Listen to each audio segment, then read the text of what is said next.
Maybe you got interrupted. Maybe you lost interest halfway through. Or maybe you just stopped. No big climax, no fireworks, just meh. Whatever the reason, you might have paused and thought, wait, is this bad for me? Did I just mess with my body somehow? Should I be worried about this weird ache I'm feeling?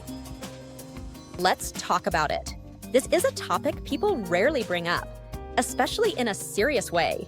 It's wrapped in stigma, awkward jokes, and sometimes total silence. But the truth is, understanding how your body and mind respond when you don't orgasm can help you feel more in control of your sexual health.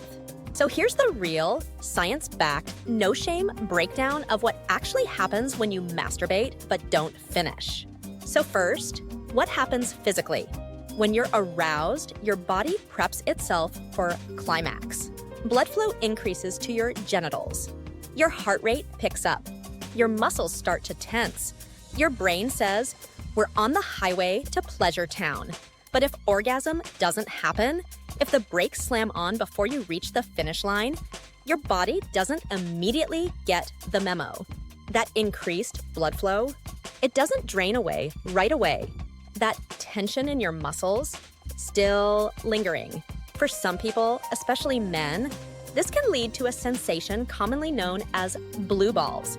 Not just a joke, it's real. Medically, it's called epididymal hypertension. It's a harmless but uncomfortable buildup of pressure in the testicles caused by sustained arousal without ejaculation. It's not dangerous, but yeah, it can be mildly painful. It usually goes away on its own or after a bit of physical activity, a walk, some stretching, or just giving it a bit of time.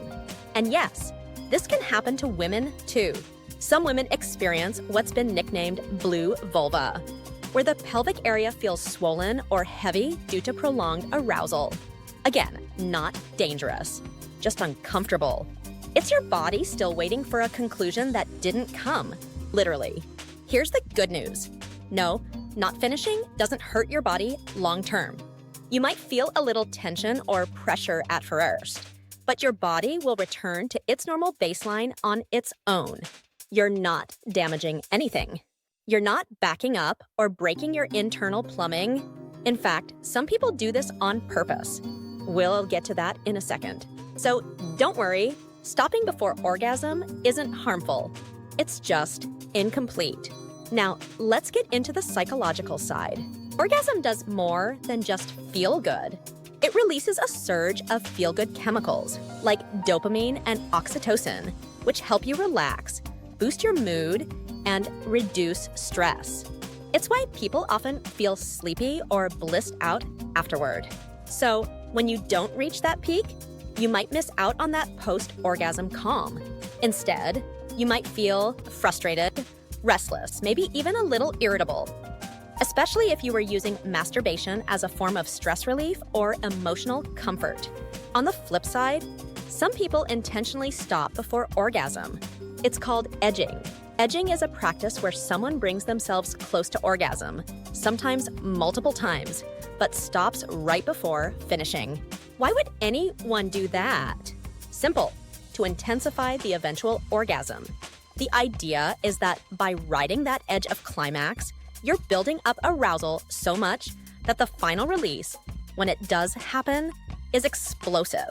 According to the International Society for Sexual Medicine, edging can actually enhance sexual satisfaction and help people become more aware of their sexual responses. Some benefits include improving control over ejaculation, delaying orgasm for better partner experiences, learning your arousal patterns better, boosting confidence in bed. So yeah, stopping short can be a good thing if you're doing it on purpose. Let's say you weren't edging. You were just interrupted, or lost interest, or got too distracted by a notification and never went back. Is that a problem? Not really. But if it happens frequently and you're consistently struggling to finish, it's worth taking a deeper look. This is where terms like delayed ejaculation and anorgasmia difficulty reaching orgasm come in. They can sometimes be caused by stress, anxiety, depression, certain medications like antidepressants or beta blockers, hormonal imbalances, excessive or desensitizing porn use, relationship tension, or even just performance pressure. So if you're noticing a consistent pattern, not just a one-off, it might be worth talking to a doctor or therapist. Because your sexual response isn't just about your body. It's also deeply tied to your mind, emotions, and overall health. Let's go deeper for a moment.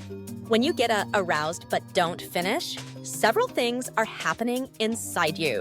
The sympathetic nervous system gets activated. That's the fight or flight system. It gets your body hyped up and ready for action or orgasm.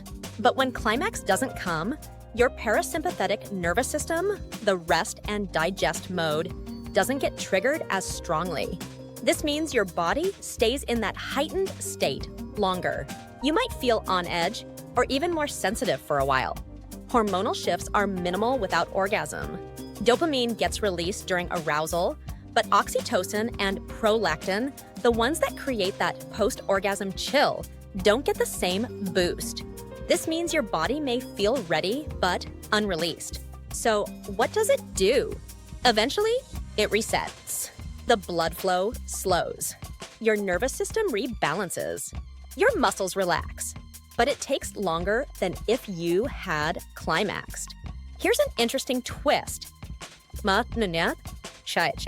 If you don't finish, your body might finish for you in your sleep. Many people experience nocturnal emissions, also known as wet dreams. They're especially common in younger people, but can happen at any age. If your body has built up enough sexual tension, your subconscious may take care of the rest. No shame. It's just biology doing its thing. Stopping before orgasm can be beneficial in a few ways. Training your body, edging can help people with premature ejaculation learn better control. Mindfulness, tuning into your body's responses without rushing to the finish line, can increase awareness and make sex feel more intimate. Exploration. Sometimes stopping and starting again can help you learn more about what turns you on. And then sometimes you're just tired, or the vibe disappears. That's okay too. Your body doesn't need to climax every time you're aroused. Let's talk long-term. What if you consistently masturbate but never orgasm? That might be a sign of a deeper issue, especially if it causes distress or impacts your relationships. Possible causes include low testosterone or estrogen, nerve damage, pelvic floor dysfunction, chronic stress, unrealistic expectations from porn, or even trauma-related blocks. If this resonates with you, know this. You're not alone and you're not broken. Help is available, and talking to a qualified therapist or sexologist can make a big difference. Some people explore non-orgasmic forms of pleasure on purpose. In fact, certain traditions like Tantra emphasize prolonged arousal without climax to deepen connection, extend pleasure, and even explore spirituality. So, not finishing isn't always about something going wrong. Sometimes it's about redefining what pleasure means for you. The key is to be honest with yourself. Are you okay with how you feel afterward? Are you in control of your experience? Is your mental and emotional health in a good place? If so, you're good. So, what happens if you masturbate and don't orgasm? In short, you might feel some temporary tension. You might miss out on that dopamine rush. You might feel unsatisfied or more curious. But no, it's not harmful. Your body knows how to handle it. Whether it's a conscious choice like edging or a moment of interruption or distraction, your body will adapt. It's built to. But if you're consistently uncomfortable or feel like something deeper is going on, don't be afraid to explore that. Talk to someone. Ask questions. You deserve clarity and confidence in your sexual health.